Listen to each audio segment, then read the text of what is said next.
And welcome back to our channel the educational hub. उम्मीद है कि तमाम बच्चे खैरियत से होंगे और अपने एग्ज़ाम की तैयारी भी कर रहे होंगे। तो जैसा कि स्टूडेंट्स हमने आपसे कहा था कि हम जो पास पेपर्स हैं, स्पेशली जो लास्ट ईयर के पेपर हैं, वो ज़रूर आपके साथ सॉल्व करेंगे। And the aim of solving these papers is just to boost your confidence बच्चों, टू अपलिफ्ट योर कॉन्फिडेंस। बहुत सारे बच्चे बहुत अच्छी तैयारी की होती है लेकिन स्टिल दे आर कंफ्यूज, वो कंफ्यूज होते हैं, परेशान होते हैं कि पता नहीं सर पेपर कैसा आएगा, पेपर के जो सवाल हैं वो पता नहीं हमें आ भी रहे होंगे या नहीं आ रहे होंगे। तो बच्चों उस फेयर को उस जो आपके अंदर लैक ऑफ कॉन्फिडेंस है उसको दूर करने के लिए स्पेशली हम ये वीडियोस बना रहे हैं कि ये पास्ट पेपर है, आप इसको देखें। सबसे पहले तो आप अपनी तैयारी को देखें कि आपने जो तैयारी की है क्या आपको ये सवाल आ रहे हैं। अगर तो आपको ये सवाल आ रहे हैं इट मीन्स कि आपकी तैयारी बहुत अच्छी जा रही है, just you need to improve it. और जिन बच्चों को लगता है कि नहीं सर ये क्वेश्चंस मुझे नहीं आ रहे थे, तो बच्चों आपने फिर इन क्वेश्चंस को बहुत अच्छे से प्रिपेयर करना है। गेस्ट पेपर आपके साथ मैथ का ऑलरेडी शेयर हो चुका है, ठीक है। तो आप उस गेस्ट पेपर को देख सकते हैं, उसके अंदर जो एक्सरसाइजेज मेंशन की हैं आप उनको अच्छे से प्रिपेयर कर सकते हैं। लेकिन बच्चों इस वीडियो को शुरू करने से पहले मेरी आप सबसे एक रिक्वेस्ट है, और वो रिक्वेस्ट ये है कि आपने फ़लस्तीन के लोगों को अपनी दुआओं में ज़रूर याद रखना है बच्चों। आपको पता है कि जिस तरीके के जुल्म वहाँ हो रहे हैं बच्चों के साथ, वहाँ के लोगों के साथ, वो बहुत ही ज़्यादा तकलीफ़देह है और बहुत ज़्यादा जो है वो दुख का बाइस है। तो आपने उनको बच्चों अपनी खुसूसी दुआओं में ज़रूर याद रखना है। तो बच्चों आज की इस वीडियो को शुरू करते हैं, और आज का जो हमारा समझ लें ये जो वीडियो है ये सेक्शन ए के ऊपर है, यानी कि इस वीडियो के अंदर हम एमसीक्यूज़ सॉल्व करेंगे। आपने एमसीक्यूज़ को देखना है, समझना है, ठीक है, कि किस तरीके से एमसीक्यूज़ पेपर में आते हैं और किस तरीके से आपने उसको सॉल्व करना है। साथ ही साथ जो बाकी सब्जेक्ट्स के गेस्ट पेपर हैं बच्चों, जैसे कि मैंने आपको बताया कि I have very busy schedule, तो जैसे ही जहाँ जहाँ टाइम बच्चों मिलता रहेगा इंशाल्लाह बहुत जल्द बाकी जो सब्जेक्ट्स हैं, चाहे वो क्लास 9 हो या क्लास 10 हो, उनके जो गेस्ट पेपर हैं बच्चों आप तक पहुँचते रहेंगे। सेकंड जो कुछ बच्चे पूछते हैं मॉडल पेपर के हवाले से कि सर मॉडल पेपर कब आएगा, तो बच्चों मॉडल मीन्स नमूना, ठीक है। मॉडल पेपर बच्चों सिर्फ और सिर्फ तभी आता है जब या तो आपकी बुक चेंज हो जाती है, ठीक है, या तो नई बुक आ जाती है, या फिर आपका जो बुक है उसका सिलेबस चेंज हो जाता है, अपडेट हो जाता है, तो मॉडल पेपर आता है। तो आपकी किताब क्योंकि लास्ट ईयर चेंज हो चुकी है, आपका सिलेबस अपडेट हो चुका है, तो लिहाजा 2024 के अंदर कोई मॉडल पेपर नहीं आने वाला, ठीक है। तो अपने जहन को इस चीज़ पे क्लियर रखो कि अभी तक कोई मॉडल पेपर नहीं आया और उम्मीद भी नहीं है कि कोई मॉडल पेपर आएगा। जैसे लास्ट ईयर पेपर आया था उसी पैटर्न के ऊपर इस साल भी आपका पेपर आएगा। आप यहाँ देख सकते हैं बच्चों के 75 मार्क्स का पेपर था मैथ का, क्लास 9 का भी और क्लास 10 का भी। इस साल भी आपको जो पेपर आएगा वो इसी तरीके से 75 मार्क्स का होगा। अब ये बातें क्लियर हो गई हैं, तो चलें शुरू करते हैं। सबसे पहले बच्चों आपने क्या करना है, आप ज़रा ले लें इसका स्क्रीनशॉट। यहाँ पर आप 4 एमसीक्यूज़ देख सकते हैं, इसका आपने स्क्रीनशॉट लेना है। स्क्रीनशॉट लेने के बाद आपने वीडियो को करना है पॉज, ठीक है, वीडियो को रोक दें और इन एमसीक्यूज़ को खुद सॉल्व करें ईमानदारी के साथ, ठीक है। सॉल्व करने के बाद कमेंट में आप आंसर लिख दें कि सर मेरा जो पहला एमसीक्यू है उसका ये आंसर आ रहा है, दूसरे का ये आ रहा है, तीसरे का ये आ रहा है और चौथे का ये आ रहा है।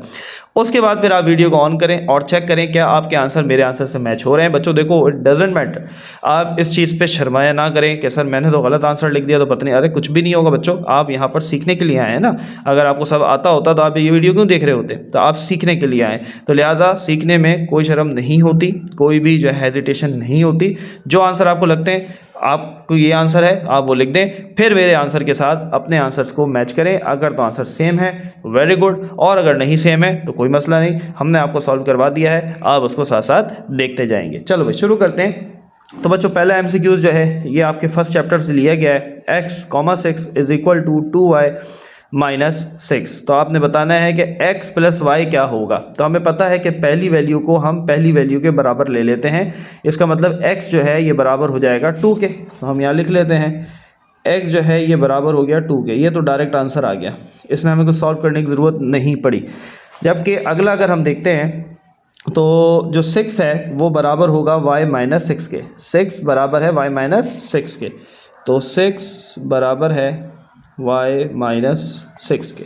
अच्छा अब मैं इसको इस तरह भी लिख सकता हूँ ना बच्चों, सीधा करके y -6 बराबर है 6 के, बात तो एक ही है। अब मुझे y चाहिए तो माइनस का 6 मैं वहाँ ले जाऊँगा तो ये हो जाएगा प्लस का 6, ठीक है, 6 एंड 6 इज इक्वल टू 12। तो क्या मेरा आंसर 12 हो गया? नहीं नहीं नहीं नहीं, गौर से देखो बच्चों, उसने मुझसे कहा है कि मुझे x प्लस वाई बताओ, यानी कि x और y को आपस में ऐड कर दो। तो जब 12 में 2 ऐड करेंगे तो हमारा आंसर क्या होगा? 14। चलो, अब जिन बच्चों ने 14 बताया था, वेरी गुड।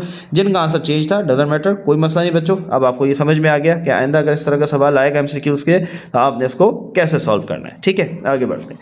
ओके जी, तो नेक्स्ट हमारे पास जो पार्ट नंबर 2 है, MCQ number 2, that is A is equal to 1 2 3 4 and B is equal to 2 4 6। ठीक है, ये हमारे पास सेट A है, ये सेट B है। Now what is this sign? Basically बच्चों, इस साइन को हम क्या कहते हैं? इस साइन को हम डेल्टा कहते हैं। और डेल्टा के अंदर हम क्या करते हैं भाई?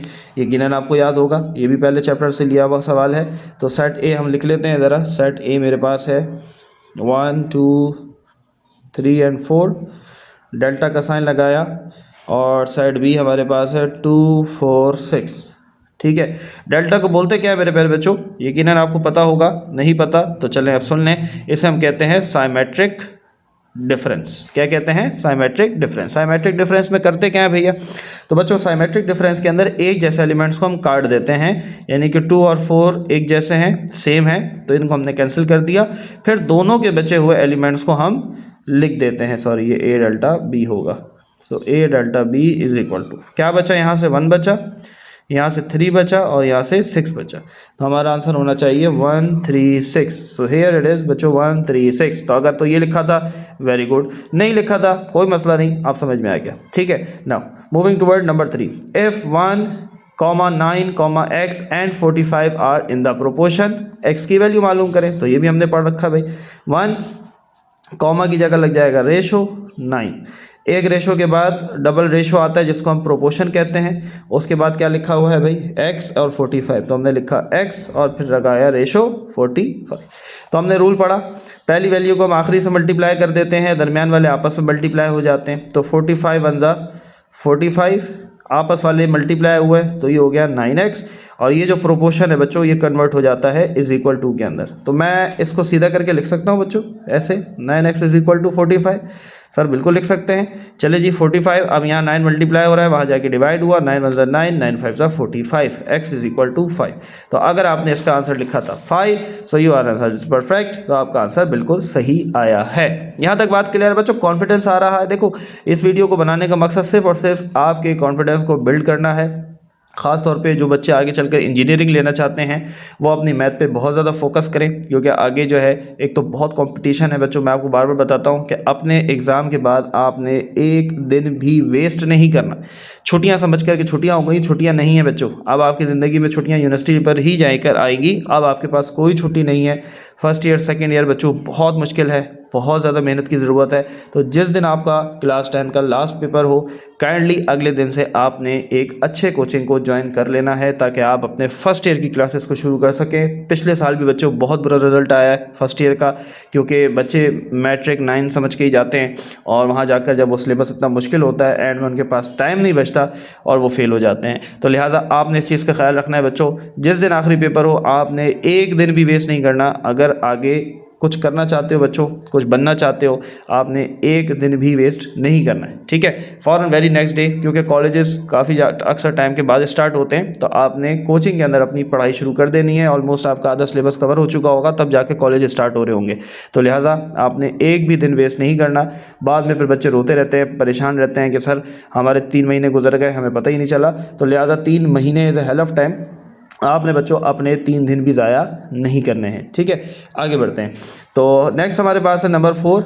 इफ़ एदर, देखो ये कॉन्सेप्चुअल है, ठीक है, लेकिन बहुत आसान सा MCQs है। वो कह रहा है कि if m denotes the number of rows, ठीक है, ये बेसिकली मैट्रिक्स की बात कर रहा है, and n denotes the number of column. वो कह रहा है भाई m का मतलब जो है वो नंबर ऑफ रॉज है, यानी कि ये है नंबर ऑफ रॉज, और n जो है वो नंबर ऑफ कॉलम है, तो ये नंबर ऑफ कॉलम है। ठीक है, अगर वो कह रहा है कि m और n बराबर हो जाए, क्या मतलब हुआ भाई? ये मतलब हुआ कि रॉज और कॉलम अगर बराबर हो जाए तो ऐसी मैट्रिक्स को हम क्या कहते हैं? तो हमें क्या पता है? हमें ये पता है कि ऐसी चीज़ जिसके चारों साइड बराबर हों, यानी कि अगर दो हमारे पास कॉलम हैं और दो ही रो है, तो ऐसी मैट्रिक्स को हम क्या कहते हैं बच्चों? ऐसी मैट्रिक्स को हम स्क्वायर मैट्रिक्स कहते हैं।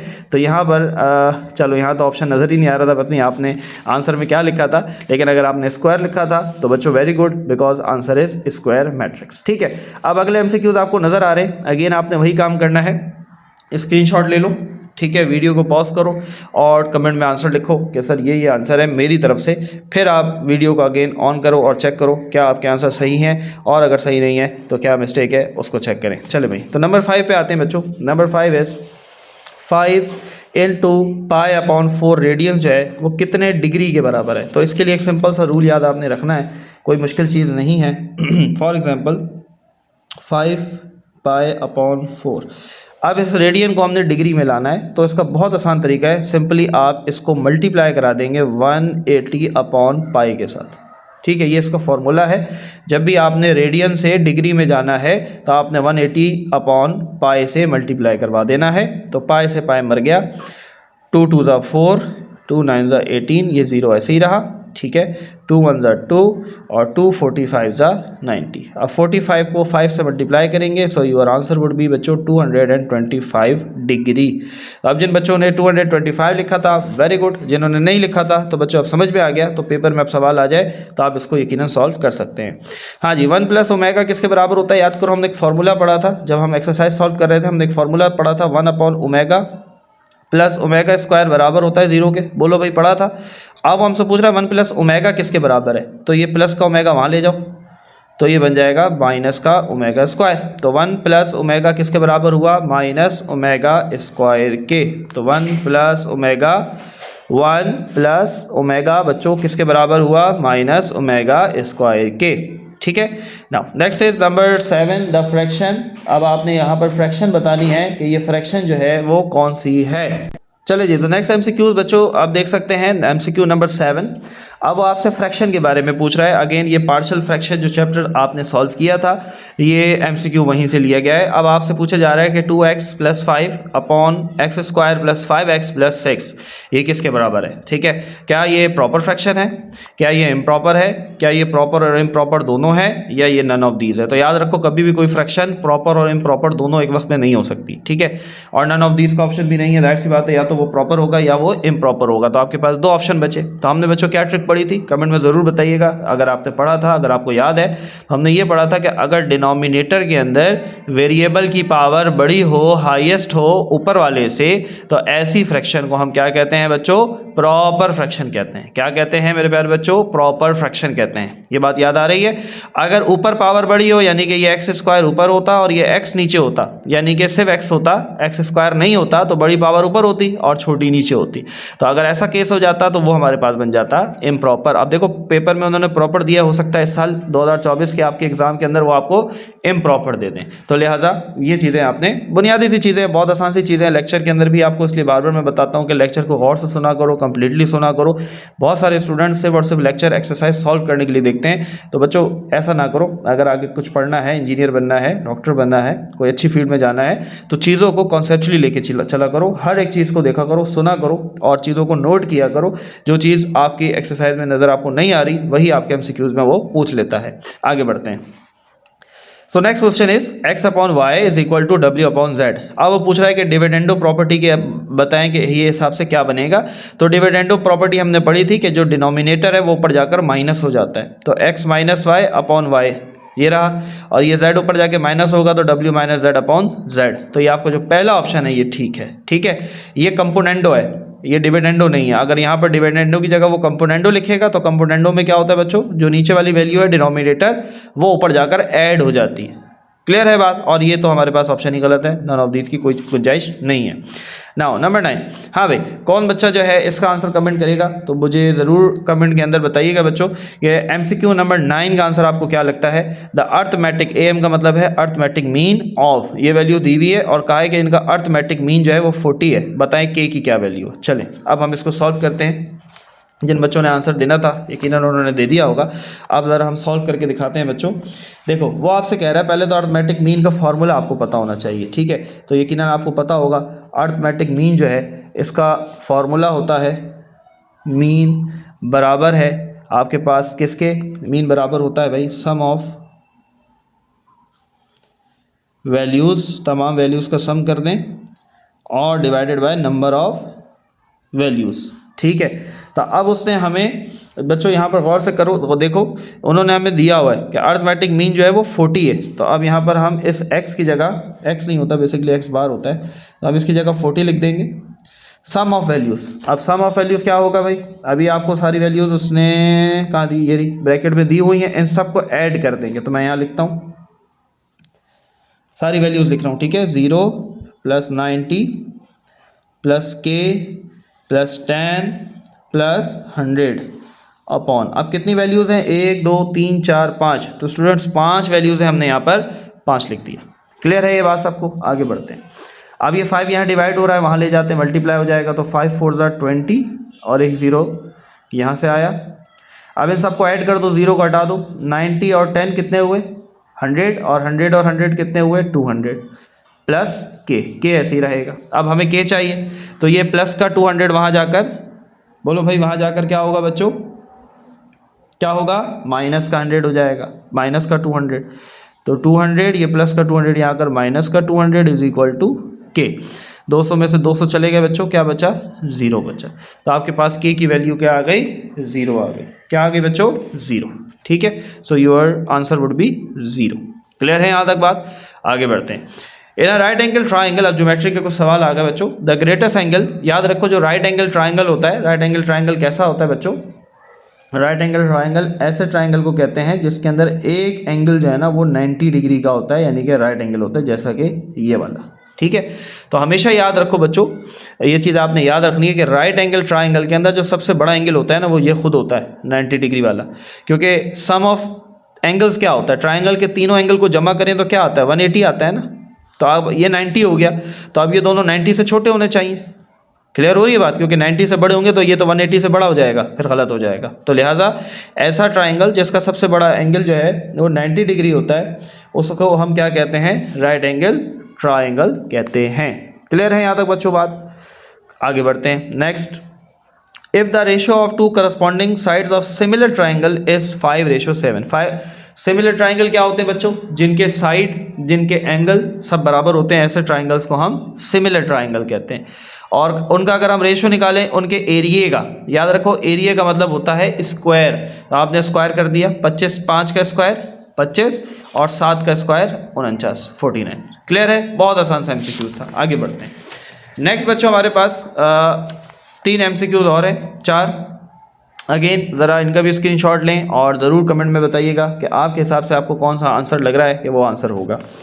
अच्छा जी, ये पहला जो है बच्चों, ये तो सिंपल आपने इसको याद कर लेना है, ये कुछ रेशोज़ हैं। इंशाल्लाह हमें टाइम मिला तो हम चैप्टर 30 को ज़रूर डिस्कस करेंगे, तो उसके अंदर आपने ये रेशोज़ जो है वो पढ़ने होंगे।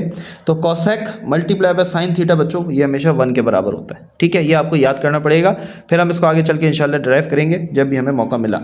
A circle touches all sides of a triangle, भाई ऐसा सर्कल जो ट्राइंगल के सारे साइड्स को टच करता है, इसे हम कहते हैं इन सर्कल। क्या कहते हैं, इन सर्कल। ये दिखने में कैसा होता है बच्चों, ये दिखने में ऐसा होता है कि ये एक ट्राइंगल है।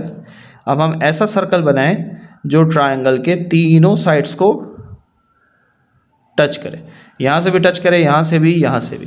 तो ऐसे सर्कल को हम कहते हैं इन सर्कल। इन क्यों, क्योंकि वो ट्राइंगल के अंदर बना हुआ है। ठीक है, next is an inscribed angle of a minor arc of a circle is, याद रखो ऑब्ट्यूज एंगल। अब ये माइनर आर्क क्या होती है कि फॉर एग्जाम्पल हमारे पास एक सर्कल है, ठीक है, ये हमने आर्क लगाई। अब इसके बाद हमने एक ऐसा एंगल बनाया जो कि 90 से बड़ा है। ये एंगल हमें पता है कि ये एंगल अगर यहाँ से मैं देखता तो ये 90 था, अब ये 90 से इस तरफ जा रहा है, तो इसका मतलब ये 90 से बड़ा ही होगा। तो 90 ऐसा एंगल जो कि 90 से बड़ा हो, ये यहाँ तक आएगा, यहाँ नहीं आएगा, यहाँ तक आएगा, क्योंकि ऐसा एंगल जो 90 से बड़ा हो लेकिन 180 से छोटा हो। ठीक है, ऐसा एंगल जो 90 से बड़ा हो लेकिन 180 से छोटा हो, उसे हम क्या कहते हैं बच्चों, ऑब्ट्यूज एंगल कहते हैं। क्या कहते हैं, ऑब्ट्यूज एंगल। ठीक है, next and last, diameter divide the circle into dash part. हाँ भाई, डायमीटर क्या होता है, बहुत आसान सी बात है बच्चों। डायमीटर कहते हैं ऐसी लाइन को जो सर्कल के 2 किनारों को टच करे लेकिन दरमियान से गुजरते हुए, ये दरमियान है, अब यहाँ से गुजरते हुए एक ऐसी लाइन जो सर्कल के दो किनारों को टच करे, लेकिन शर्त यह है कि वो दरमियान से गुजरना चाहिए। ठीक है, अब दो किनारों को तो ये भी टच कर रहा है, तो क्या ये डायामीटर होगा? No, that would not be a diameter. ठीक है, ये डायामीटर नहीं होगा क्योंकि ये दरमियान से नहीं गुजर रहा, सेंटर पॉइंट से गुजरना ज़रूरी है। और हमेशा याद रखो, देखो दरमियान से गुजरेगा तो दो इक्वल पार्ट के अंदर बाइफरकेट हो जाएगा सर्कल। ठीक है, डायमीटर हमेशा सर्कल को दो बराबर हिस्सों में डिवाइड कर देता है। मिसाल के तौर पर एक और सर्कल ले लो, ये लो, अब ये दरमियान से गुजरेगा तो दो इक्वल पार्ट बनेंगे। ठीक है, ये ऐसे गुजरेगा तो भी दो इक्वल पार्ट बनेंगे, ये ऐसे गुजरेगा तो भी दो इक्वल पार्ट, ये एक पार्ट और ये एक पार्ट। ठीक है, तो वही आपसे वो पूछ रहा है कि डायमीटर क्या करता है, तो आप बता देंगे कि डायमीटर जो है बेसिकली सर्कल को डिवाइड करता है कितने पार्ट्स के अंदर?